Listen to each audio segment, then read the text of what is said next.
Definitely, we are in Washington, touching base with the best right here, the first man from Uganda who represents the president of Uganda right in USA, and he is just right here as the ambassador of Uganda. Our first stop has to be at the embassy on this road trip for us to cover the Black History Month and get to know what is done in United States of America. We have to be flagged on and off by the ambassador himself. It's a pleasure to have you on the show, sir. How are you doing? Thank you very much. Good. Everybody wants to know what is your name, and of course we're starting from there. Thank you very much. Maybe since we are socially distant, Yes, yes. and put off my Yes, that's all mask right. That's all right. so that people can see me. Well, I'm called Mursev Jakatende. I'm the ambassador of Uganda to the United States. I'm also an ambassador to a number of other countries, South America, Central America, and the Caribbean. Wow. That means you're working hard. It's a big mandate. It's a big mandate. We are here just to find out what does the ambassador, the embassy of Uganda, offer in this great country. First of all, let me thank you for visiting us You're welcome. here at the embassy and here in the United States. Yes, sir. You are visiting us during this important month here in America. This is the Black History Month, and it is a very significant month for the culture of Black people. I wouldn't say only African American, but all the Black people, because the month reminds us of our history, the ups and downs of a Black person. And this month, there is a reflection on how to further advance African interests, not only here in America, but also elsewhere in the world. So, welcome. Thank you. Thank you. This embassy has been in this country since independence in 1962. In fact, when we got independence, the Americans opened an embassy immediately in Kampala. It used to be a consulate during the colonial period. It was upgraded to an embassy. And we also followed suit by opening the embassy in the USA. It was first located in New York. It was a dual embassy on bilateral matters and also embassy on multilateral matters operated to the United Nations. In 1964, we separated. New York stayed as New York as permanent mission, and then Washington came in as a bilateral mission operated to the USA. Over time, we have added other accreditations because, as you know, we have no accreditation in Central and South America as well as in the Caribbean. So this embassy takes care of a number of countries in that region. That is the history of this embassy. Now, the essence is we are here to fulfill and promote the national interest of Uganda. This national interest has various components, and these components are derived from the National Development Plan 3 that manages the governance of Uganda. And inside it, we have components that are assigned to us to promote. So we do have a strategic plan And this strategic plan spells out the strategic objectives, why we are here. The first strategic objective is promotion of economic and commercial diplomacy. And this is a larger objective. Inside it, there are components of promoting investments from USA and other countries of accreditation to Uganda. Yes, sir. We also promote the sourcing of markets for Ugandan products. We also promote tourism, so that Americans and other persons in other countries of accreditation can come and enjoy the splendors of Uganda in the area of tourism and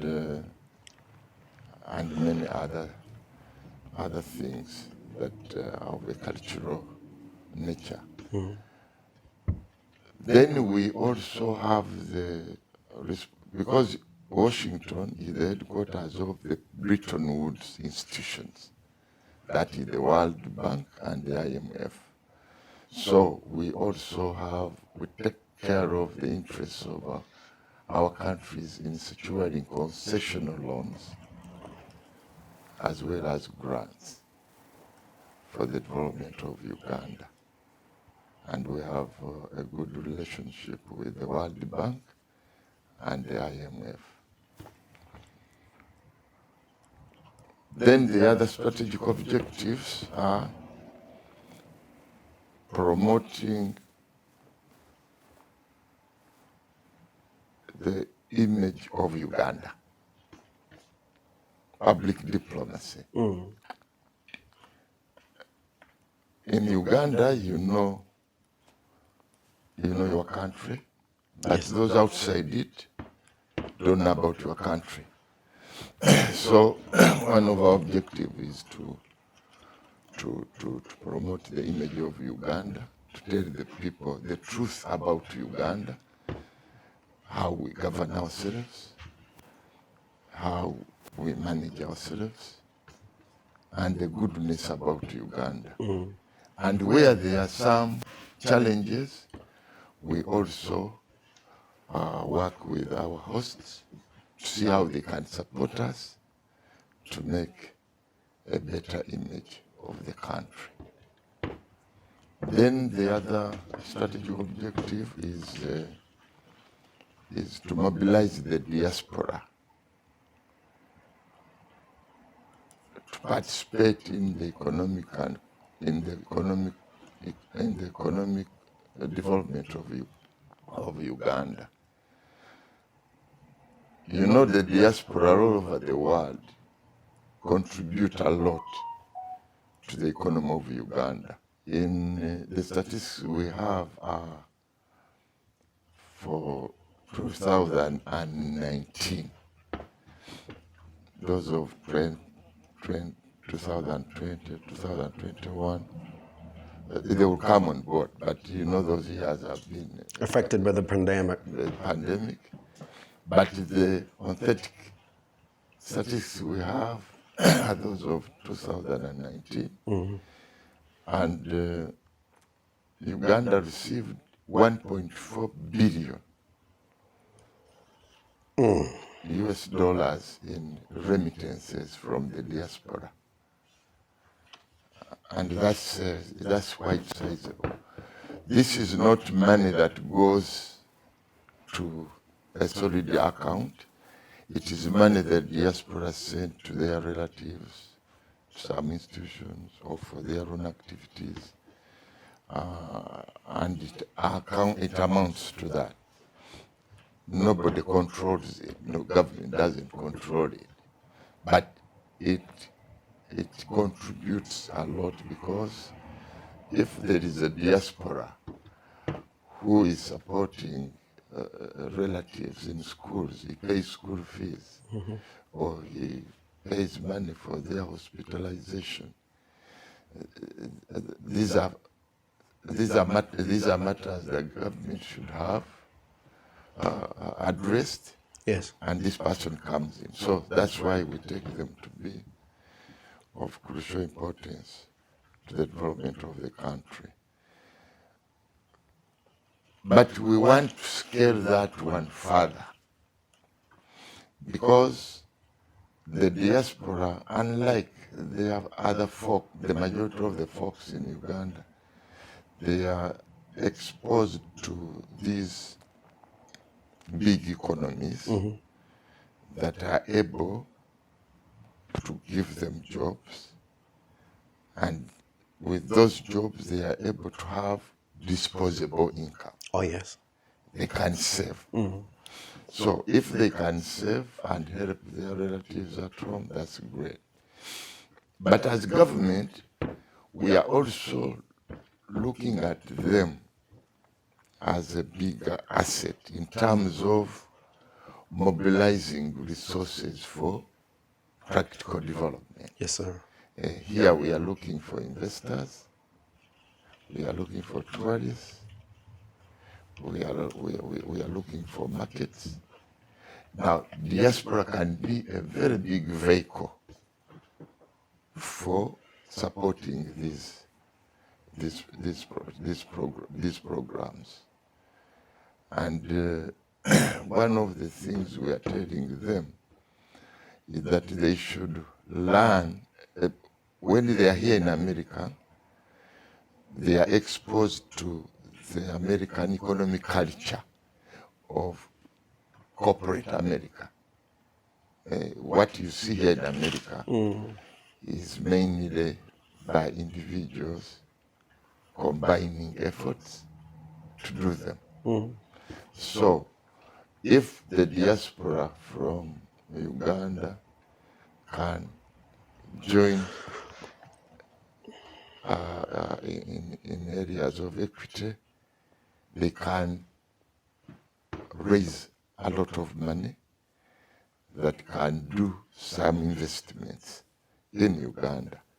And of course, already there are examples. All right. Yes, there are examples. There are many who have been doing it. I was in Uganda over Christmas, and I had a friend who lives here. He took me to his hotel. We had lunch there. It is a magnificent hotel in Kisasi. Wow. Now, if he can do that, others can also do it. They can even do bigger things. And we are trying to sell to them the models of Ethiopia and Kenya. In Ethiopia, the government deliberately allocates land to the diaspora. Oh. They say this is an industrial area for the diaspora. Do make yourselves into formations, or even individually, and do something here. And when you go to Addis Ababa, you'll find that industrial area of the diaspora who have set up various industries. And it is working. They have also allocated them areas where they can put up estates. And when you go there, you'll find them there. They are there. I worked there. Same with Kenya. In Kenya, the counties have also seen this as a great resource. They allocate them big areas and say, in this area we have planned to put hotels, schools, shopping malls, housing estates. You come and do it. And they have done it. Many of our diaspora have been cheated, for example, by relatives. Build for me a house. The person goes, the house is not there. But through these schemes, people are able to acquire the houses they want very, very, very efficiently and very simply. In Kenya, and I've been relating to some of them, there's a lady who was telling me, said, I had never known that I would own a house of my own. But somehow this project came. Now I have a house. And I said, what do you do with the house? You are not there. He said, no, we are renting it. And that scheme is managing the rentals. Wow. They have it in about, I have known about 5 counties where they have those kind of schemes. They have appointed accountants, managers, full time. They have offices, they have lawyers, and they are all on those projects, and it is paying those who are investing in it and those who are working in it. Wow. So this is what we are trying to tell the Ugandan diaspora. Recently, when I was in Uganda, I was able to land on a team of young lawyers who have set up chambers, but beyond the law service. They are also going into equities, property management. And we sat with them. They are the ones who actually called me. They said, we have this proposal. We know it has worked in Kenya. Can you tell the diaspora so that we can be their bridge to do something like that? Now I came with a proposal, shared it with my staff, and we are in the process of telling the diaspora through their confederations. Here we mainly, the big confederation is UNA, Uganda North America Association, but they have also got chapters. And we want to tell them not to take what we are telling them, but to call those people so that they can interact with them and see how they can move forward. Yes, sir. With this idea. I talked at length on this matter because it is a sure deal. It is working in Ethiopia, it is working in Kenya, it is working in Eritrea. So that is one of our strategic objectives. The other strategic objective is provision of consular services. In America, we estimate that there are over 150,000 Ugandans. That is estimate. Now, these Ugandans are of different categories. You have Ugandans that have become Americans.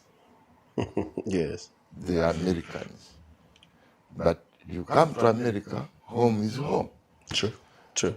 Your parents are in Uganda, your ancestors are in Uganda. So, they are Americans, but the heart is at home. and they are there. They go to Uganda, they come, do that. So that's one category.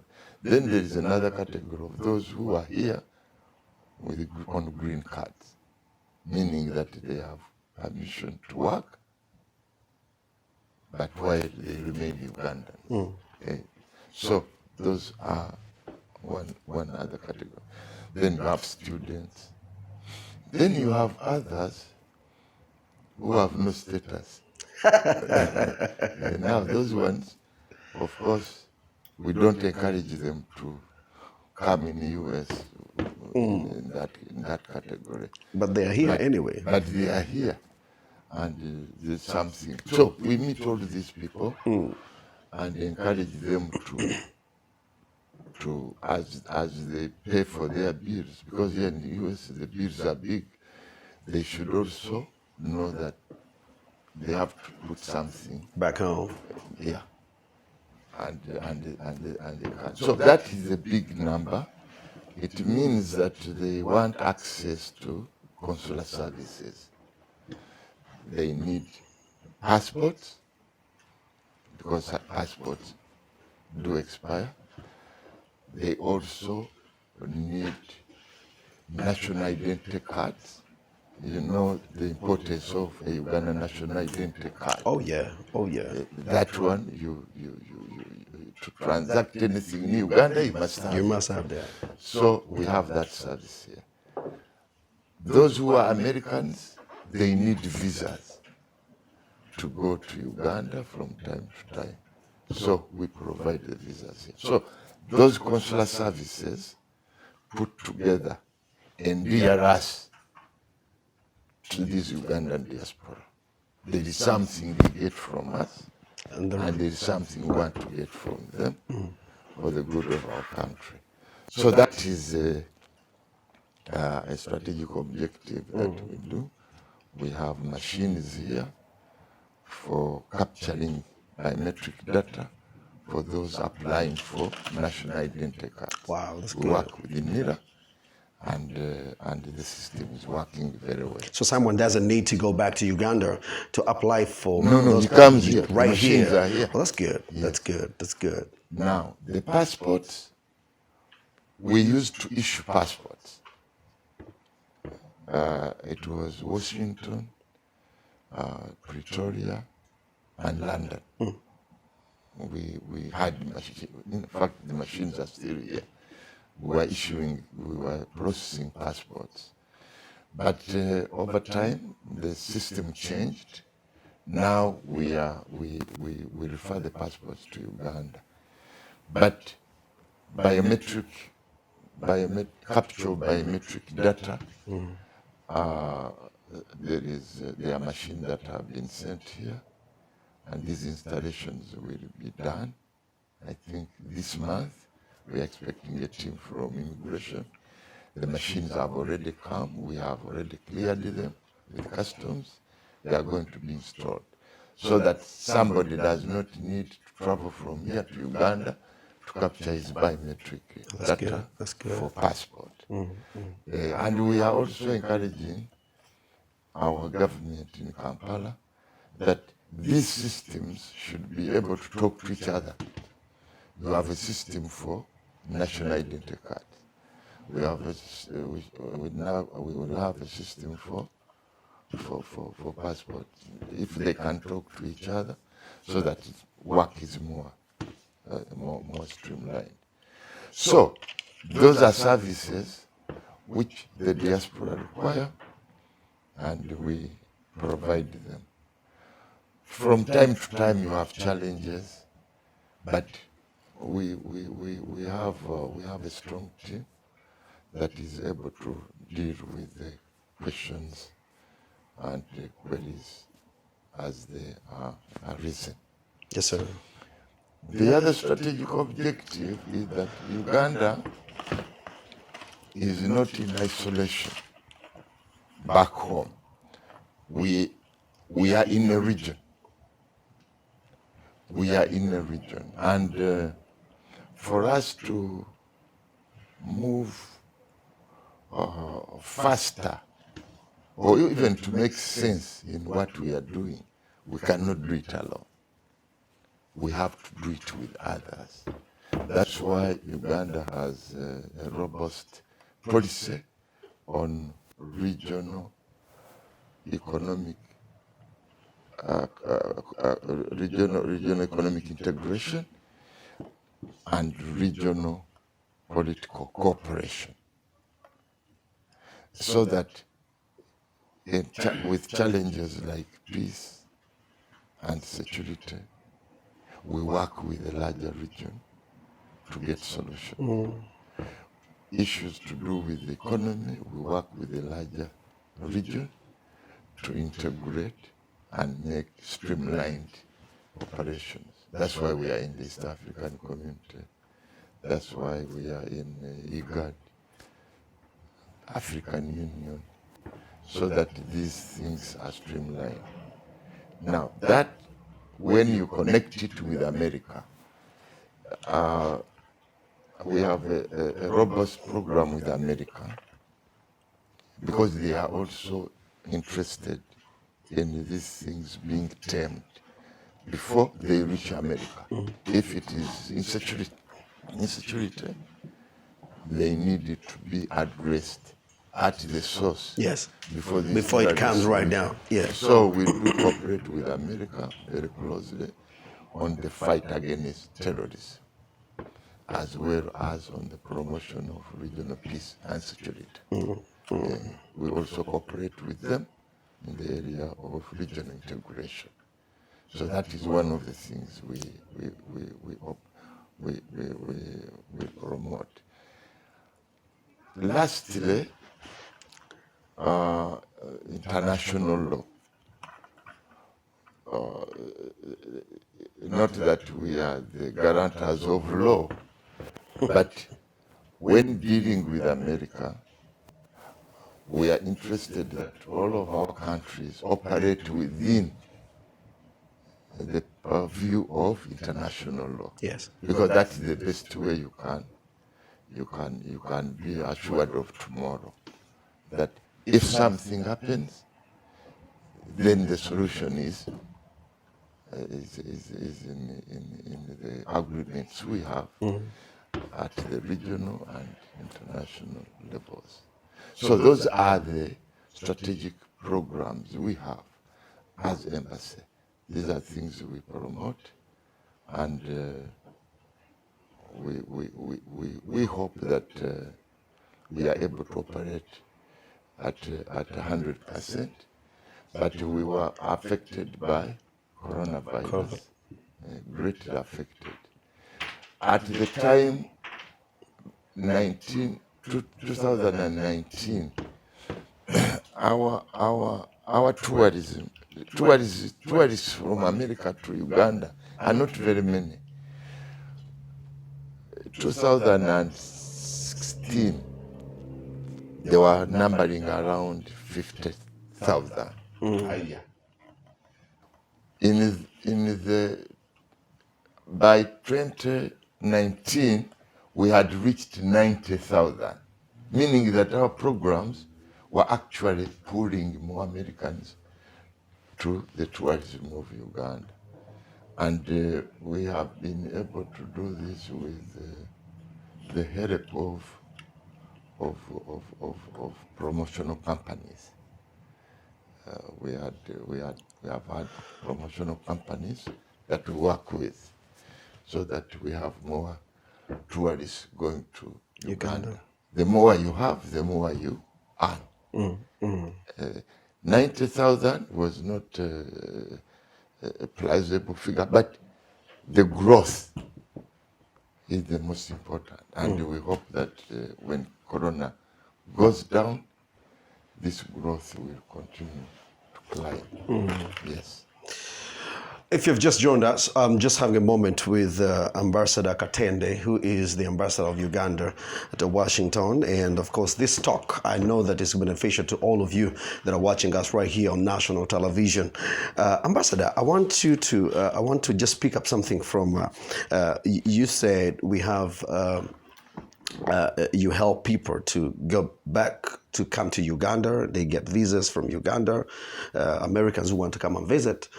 I just want you to throw more light on something that I think it's very serious. Ugandans, when they're coming to United States of America, they get visas. They cannot get visas from the port of entry. But Americans can get visas from port of entry. Why is that? That one has changed. Okay. Before, we had a flexible system where someone could go and get a visa at Entebbe, but that has changed. We have made it better by requiring that people apply and pay for their visas online. Very, Because if you go to Entebbe, you have to go through the application. People were spending there about 30 minutes to 60 minutes. But now you get your visa online, you go, they do the same question, you go. So you don't waste any more time. So that system of getting visas from the airport ended. It is now online application, and it is more streamlined and easier for applicants. More to that, why do the Ugandans pay $160 to get a visa to come here for a visit? And for a visit to Uganda from America is $50. It's not balancing. Well, it's not supposed to balance. It's not fair. No. It's just not fair. Well, look, each country has got its regimes. Yes. You have your own visa regime. You sit down and say, we want Americans to. Because normally the visa is not a favor. It's not a favor. It is something that you provide so that you get visitors. Because people will always visit. And because they visit, you calculate. Maybe the cost we put in is not as much as the cost they put in. In any case, this cannot be a balancing act. Otherwise, you will say, why is America so rich and we are poor? This is not fair. I think for us I don't want to delve into the rationale, but I know that thing had happened before, that our visa was cheap. Yeah. And we increased it to 100. Okay. And then there was a backlash. And then we sat down and said, now, look, at 50, we were getting 0.8 million people. Now, at 100, we are getting 0.6 million. So what is happening? And a lot of permutations were made, and it was decided that we are better off pegging the fee at 50. Because who wants the other one more? Do we want Americans more, or they want us more? It's got to be 50-50, man. I know. It's got to be 50-50 here. If all these Ugandans were to go, because you see, in economics, there are certain products that you don't try to juggle with. If there is a product that has a substitute, you will go and there will be a substitute. If it is about the people who come here to do certain jobs and they don't come, Mexico will bring more. Malaysia will bring more. So you are substitutable. You understand? So, as to who needs the other one more, maybe we need them more because this is a very large economy. The US, if you are a country out there, you have to strive to have some small piece from the US because it's a large economy. Yes, They yes. have large disposable income. So whatever you want to sell, you should be able to sell. Maybe one thing which Ugandans may need to know now that I have come to that point, Yes. there is here a preferential treatment by the US to Africa called AGOA, African Growth and Opportunity Act.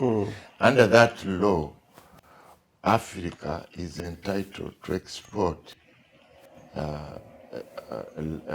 products of tariff lines of more than 6,000, duty-free. Okay. Duty-free. Now, for Uganda, initially we are doing very well. We are bringing here textiles, we are bringing here fish, catfish, these sleds of fish. But our trade has been going down because our people have failed to appreciate the requirements of the American market.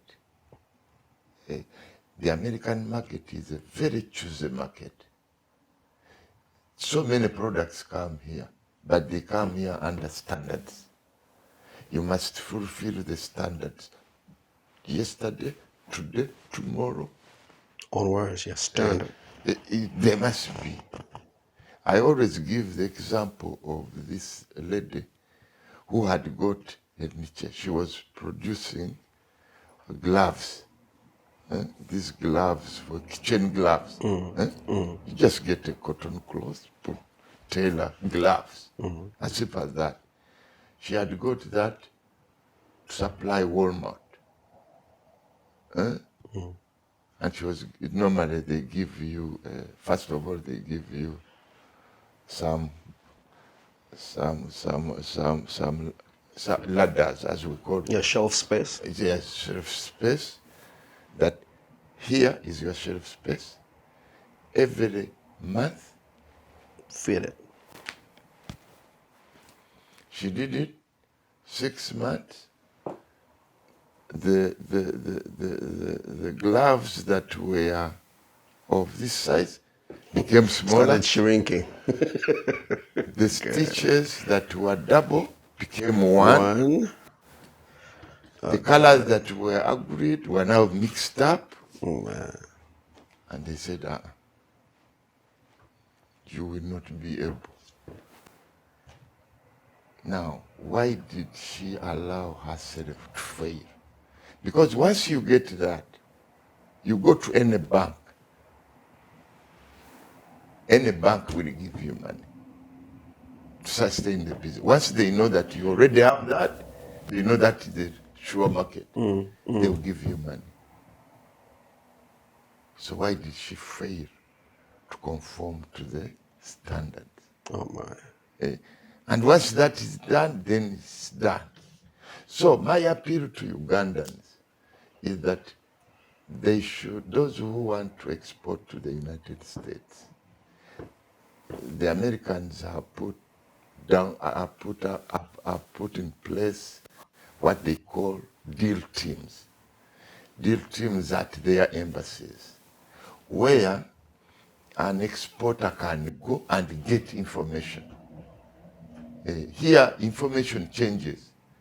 Those standards, I tell you, they keep changing. All the time. They keep changing. So you must be up to date. Once you get into the feeds where this takes place, you will know. And if you are an exporter to US, you are always on your tentacles. But the market is there. Our Ugandans should approach those deals. If you want to send here textiles, I mean simple, simple. Even if it is t-shirts, we do them, but do them according to The standards. the standard. And if you have any doubt, go to those deal teams in Kampala. They will tell you what to do. Otherwise, the market is here, is there, for many things. There is nothing like there is no market. It is there. The problem is the supply side. You've actually answered one of the questions that I had, where can people get information on what to bring, but you've just answered it correctly. The deal tunes are right at the Embassy of the United States of We America. also send information, but those are there, at least theirs. They know. But Ambassador, what during your reign of ambassadorship, what are those things that the Americans or the American market is interested in? And just from your mouth here on national television, let us just get to know so that someone out there may pick a point and say, hey, they're interested in mangoes. They're interested in this. What are those things that you've seen that the Americans are interested in? Now, I have told you, this is a large market. The largest market in the world. Virtually everything sells here. Even if it means grasshoppers, ants, whatever, they sell here. All you need to know is once you get that chance, because some people will say, okay, you are able to supply, okay, supply. You should be able to supply consistently. With the right standard. That's very important. Everything, you go to, when you are here, you can even go to African shops. We have where Africans buy food. You'll find there all the food of Africa packaged. Countries like Cameroon are doing it. Are doing it. So it's possible, it's workable. My problem with the Ugandan business operators is this lack of consistency. We are here. When I go back to Uganda and I want to go to the shop where I bought a certain shoe, when I go there, I'll find paper. I will not find the shoes. I find other products. I don't know whether you know it. Someone, and I asked somebody, he said, because people procure things from China or Dubai, he will go to buy jeans. As he moves in Dubai, he thought that he gets to know that cassettes are more. Then he buys cassettes. Yes. He comes, he says, "Oh, bilese jean was katinalese cassettes." Changed. This business culture is not good. It's not good. And that is exactly why we don't do consistent things. And Indians should be our best guiders, because there is a way they do their business with consistency. Yes. And they move on. I think that is one of the things. I was ambassador to Sudan, and we got very good business in Sudan. In fact, 2005, His Excellency the President gave me a gold medal, Best Ambassador of the Year, 2005. Yes, sir. Because our trade with Sudan went up to $700 million, from $0 to $700 million. Wow. Wow. But how are we doing business? I used to go to Juba. A truck, you see these trucks which get cabbages from Kawale, go to Owino, they were like that in Juba, offloading cabbages. I said, but at least let's have decency. This is another, can't we package these things properly? Really, all the way from Kabale, package them properly, and then they should have an appeal. All these pineapples, one after the other. So we had those battles with with the traders. That culture of packaging, we have to inculcate it. In fact, the Ministry of Trade has a very big role to play. Look at it even inside the country. Go to Owino, go to Nakasero. In Owino, you'll find beans with stones all mixed up. Huh? You buy, you go, then you start. The job that should have been left at the villages is now in your house. They are removing stones. Why can't we have a system where you buy the beans from the farmers in their good state, so that you don't bring the jobs from you take the jobs that should have been at the village level, you bring them in Kampala. So what do you have? You have all these people coming to Kampala to sort, beans. I think that is the essence. The trade starts there before it comes to America.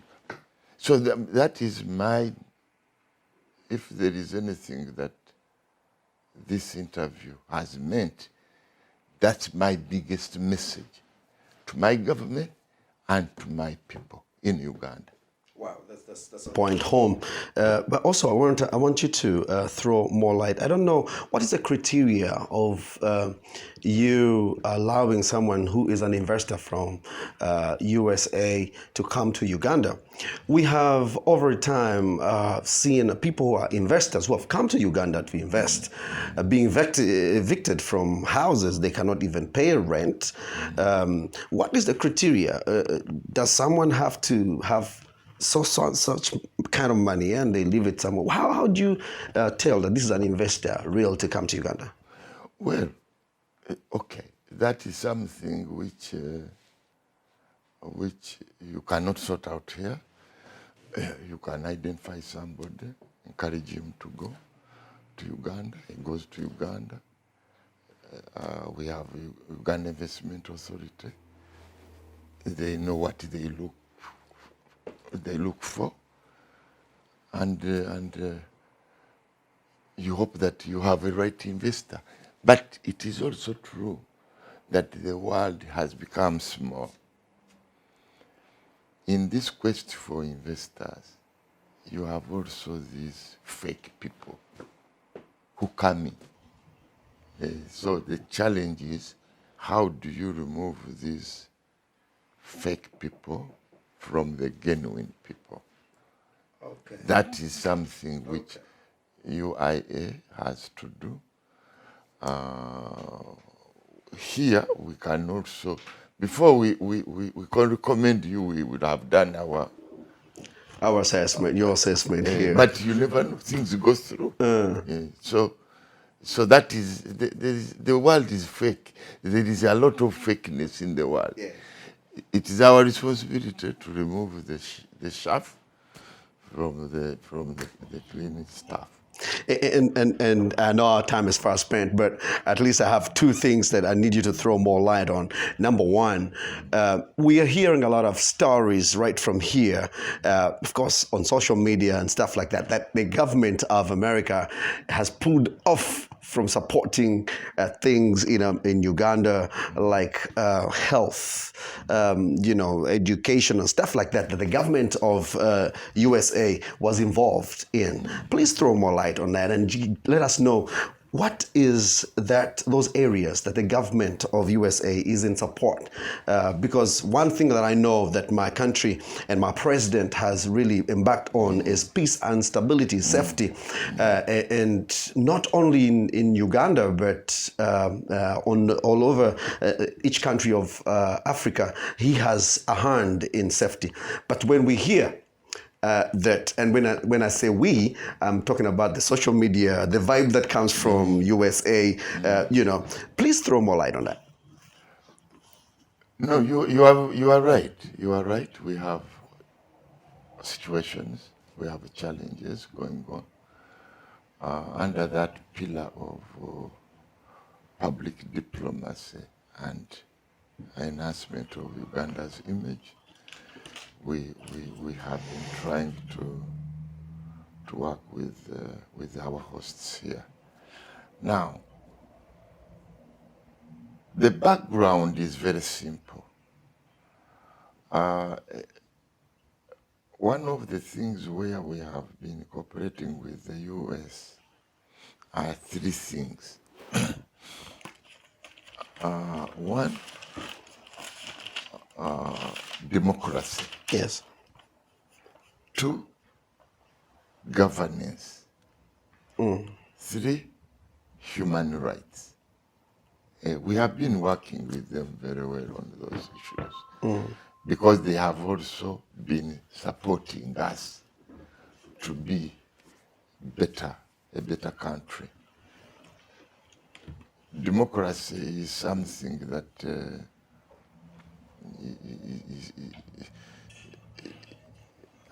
is something that we were not born with, and we have been making it better and better. But in the process, maybe the message, the understanding is not appreciated. So when we had our elections, we did have those elections during a pandemic. And that called for certain measures on how those elections would be handled. Indeed, it is even good that the Americans themselves had the elections during the same time, and they know what we were going through. Now, in the case of Uganda, the choice was, there were two choices. He said, either you go ahead with the elections or you postpone them because of this pandemic. And the choice of the country was, no, let us go ahead with the elections and manage them in accordance with The SOPs. That was the decision. And those SOPs were communicated to all the political parties. That this is how you are going to conduct your campaigns. Yes. This is how you are going to conduct the election themselves. For the first time, I saw our president with very few people just addressing the what? The leaders. For the NRM, that's what they chose. That in order to fulfill this the social distancing during campaigns, let me go to the areas and meet with the leaders. Then the leaders can stay with the message and advance the campaign. That is what our president was doing. Now, what happened with the other parties? The other parties now misrepresented it to say, this is a way of gagging us. You know that you saw those skirmishes. Yes. Between NUP and the police, between FDC and the police. Skirmishes always. Because the security forces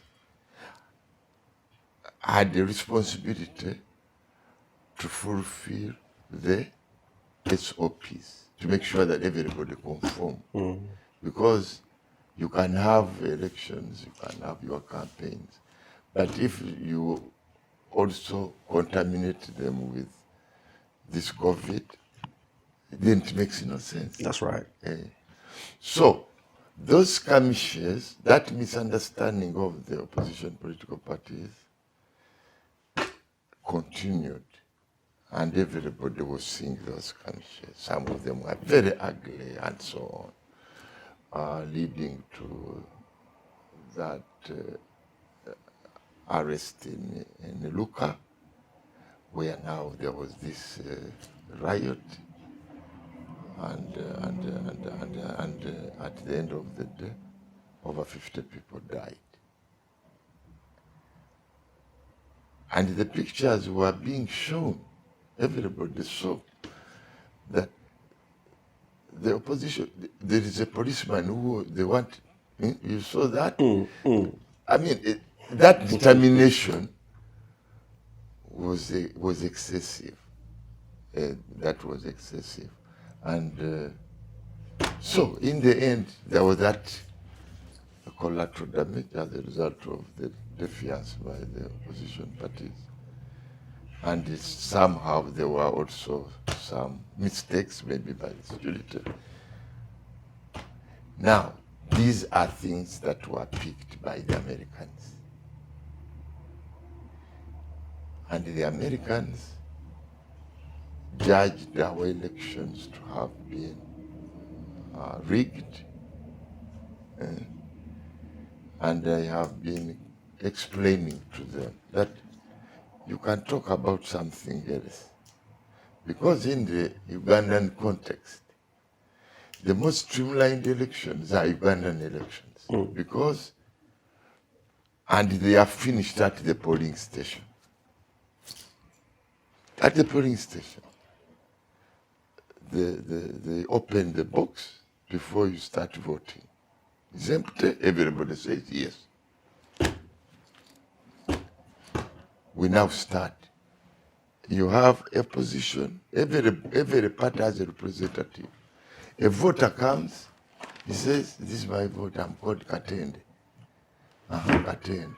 Everybody, he says yes, he is Katende. His number this, okay, give him a vote. He goes and votes. And everybody goes like that. What I'm telling you, I witnessed it because I have a polling station neighboring my house, and I went to verify it. Yes. At the end of the voting, the returning officer says, okay, we have now finished. Anybody else is finished. Okay, we are now going to count. Everybody there, he asks, everybody, have you, since we started, have you seen anything any fraud? All these agents say, no, we have not. This is what happened. If you have known about our elections, everything goes well. They count President Museveni, Kizza Besigye, whatever, everybody is. Then they say, oh, on this polling station, this is the result. Museveni has got it. Chagulanyi this. Now that's where things start. Okay, you sign. Say, I'm not signing. You are not going to sign. And good enough, the law was made in such a way that it is not compulsory for these people, for the validation of the results. They do not need to all sign. But they refuse. That's where things start. They say, oh, but you have been all here. And this form is given to everybody. Because if you get that form, that's all you need. Get all the forms. When you go to the judge, you say, this was the result. But they have the... So, there is no way you cannot verify that the Ugandan elections are rigged or not rigged. Because that is the evidence. You put them together, you give a judge, he says this. So that has painted a negative picture. Yes, here. And that is what you see in our all elections. I've been seeing them. After counting of the then when they go to military center, that's when things start getting ugly. So has that stopped the Americans? Now, so the Americans have refused to understand it. But some of them say, hey, is that what happens? Then how come? I said to you, because you are being told by people who have lost elections and they want you to put them in power. That's what it is. So this is what we have been battling. Okay. We have been battling. Then, so you are beating people. You are doing. They said, okay. Some case we have told them, everybody, whoever, even if you're a security person, there is a law. Many of these people were put to court. Others were incriminated. Others were acquitted. But Americans will not listen. And this has been our battle. We have been talking to senators, to congressmen. When you talk to them, you say, yeah, I think so. But somehow, now, how do I explain this? It's very important. This is very, very, very key. In Our America, time is gone, but yes, this is very, very key. In America, the country is polarized. The two parties have less bipartisan issues. Most issues are divisive issues between these big parties, the Democrats and Republicans. So, if they can chance on anything that puts them together, and in this issue of democracy, human rights, they are trying to find something that at least we agree on this. Okay. Because to them, it doesn't affect their constituency. Yes. If they can go with that, the Republicans can appease the Democrats can appease the Republicans. So this is where we are. Has that affected the support that we have, or we heard? No, that is the second part. Actually, it has not. Okay. Because we have talked with them, and they agree that we have a strategic partnership on the fight against terrorism. Okay. Okay. They agree that we have a strategic partnership regarding promotion of regional peace and security. Okay. They agree. All we are doing, they commend it. And they have, the only way we have been affected are sanctions that have affected some individuals. There are sanctions that were put on General Karikayura. There are sanctions that were put on Kandiho. But that's not for the whole country. It's No, individuals. No. Individuals. Then there are these other sanctions where they don't say the individuals. They say all these individuals, it is when you apply for a visa that you get to know.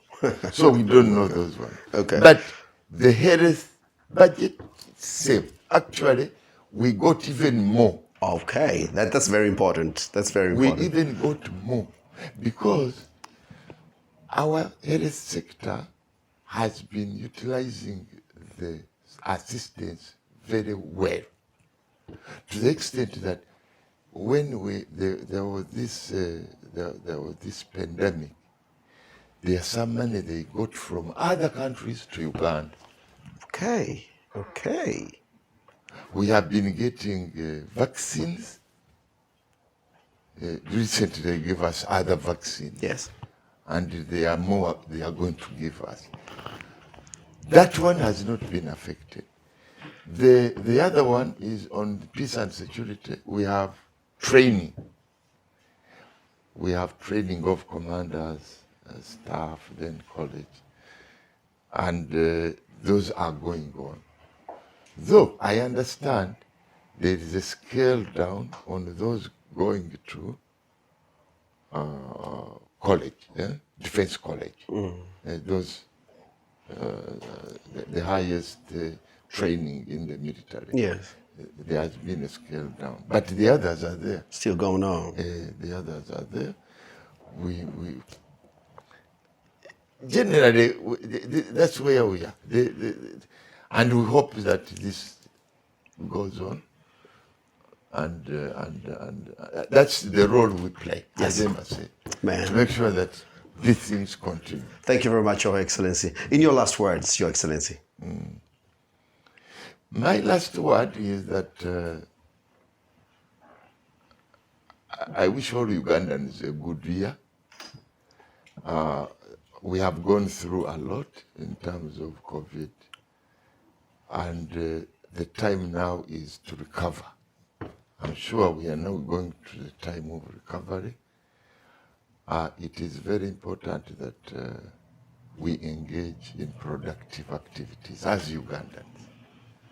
That is the only way we can spur our country.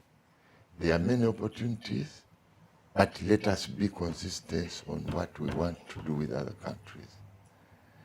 Our trade must be, and we must really, there's something which Ugandans must appreciate. They must appreciate President Museveni. When President Museveni came into power, we were even getting bread from Kenya. You would reach a shop and tell the shopkeeper that, can you give me a Ugandan product? The best he would give you was this corrugate where you would do this and it gets off. Then there was this toilet paper that was very few. The trade between Uganda and Kenya was highly skewed. Can you believe that now we sell more to Kenya than they sell to us? Can you believe? Wow, it's unbelievable. Ugandans should know. Can you believe that we have, our trade is now more with the region, 60%? We trade with the region. Kenya, Tanzania, Congo, Sudan, Chad. And that is because of the persistence of the president. And I think credit should be given where it is due. That one people must say yes. I went to Zimbabwe that time when we had invaded Congo. For the first time I went to Harare, I said, God, can you be kind and also make us have these malls? Huh? Yes. Malls. Yes. Our shops were counter to, you remember? Yes. For you were young. This was big. I said, child, now we have. Today we do have malls. Really, people should do. Thank you. If they can. But otherwise, let them do good for their country. I have asked the Americans here that, okay, let's say we forget the elections. Let's say you are right. In your opinion, this guy you are pushing, Chagula, is he the best that Uganda is waiting for? Really, if you are our friends. And what do they say? And that is what they say is the disease of Africa. Africans, we must know that people outside there, they are not our brothers. No. And if we want to make it, we have to work together as Africans. Thank you. We have to work together as Africans. Nobody wishes you well. That's right. If they wish, because Chagulanyi was here, I was asking him, you were a member of parliament. Tell me your legacy in the parliament, to the extent that now you are going to be president. So if you cannot do it in Parliament, how can you do it in... For the nation. Thank you very much, Your Excellency. And it was a great moment having a moment chat with you. And I pray that every word that you've said sinks very well in the hearts of all Ugandans around and everyone that you work with right here at the embassy who is hypering the image of Uganda to another level. I wish them all the success and may God bless all of you. Thank you very much for joining us. This has been a wonderful moment as I've been chatting with His Excellency Sebuja Katende, the ambassador of Uganda to Washington. I hope everything he said sank well in your heart. My name is Big Sam, on a tour in the United States of America covering the Black History Month. Enjoy your moment. We'll catch you again next time. Same place. Enjoy it.